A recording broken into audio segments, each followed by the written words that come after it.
Well, it's been a brilliant last couple of days here at the Games. China currently leading the gold medal table on 29. They're 7 clear of Team USA, who are in second. There were 5 golds for China yesterday at the Games. I'll give you the details about them in just a second. But a few moments ago, inside this Japan National Stadium behind me, we saw an absolutely brilliant world record from Karsten Warholm, smashing the world record in the 400 meters hurdles, setting a time of 45.94, and the race was so fast even that he broke the world record, and the guy who finished second broke the previous world record as well. He was very frustrated, Rai Benjamin, the American, afterwards, because he'd run such a good race, such a fast time, but he didn't come away with a gold medal. That was a brilliant scene inside the stadium behind me just a few moments ago.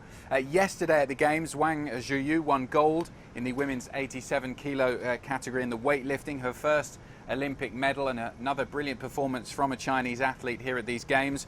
Liu Yang won gold as well on the rings in the artistic gymnastics, and he went a couple of medals better than he did in Rio back in 2016, where he won bronze. He was absolutely delighted with his performance. And Zhang Changhong set another world record, 466 points in the 50 meters air rifle. So plenty of cause for celebration for Chinese athletes here in the Japanese capital over the last 24 hours or so.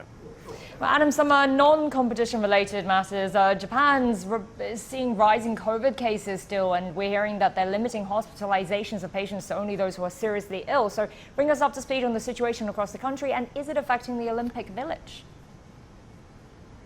Yeah, you're right. We've been monitoring these numbers very closely after the last couple of weeks, and the data that we've been given is, we're being told, very accurate down to the last few hours. So in the last 24-hour period, there have been 18 new cases inside what's being called by the IOC is the Olympic bubble. So everyone who's here to do with the Olympics, not just the athletes, the coaches, the media like us, delegates, everyone who's here to do with the Games are included in those numbers. So 18 new cases in the last 24 hours. Only one of those actually inside the Olympic Village, which is that sprawling 44-hectare site along Tokyo Bay where most of the athletes, the coaches, the team members are staying. We're told that that one case is a member of the Greek swimming team. So those numbers are actually quite low, and the numbers that the IOC said they were going to expect throughout the 3 weeks of the Games here in Tokyo. So they're happy with those numbers. They're happy with how the protocols are working, keeping the cases relatively low. And when they do find a case like the one they found in the last 24 hours in the Olympic Village, they're able to isolate that athlete as quickly as possible. It's outside the Olympic bubble where the numbers are a bit more troubling.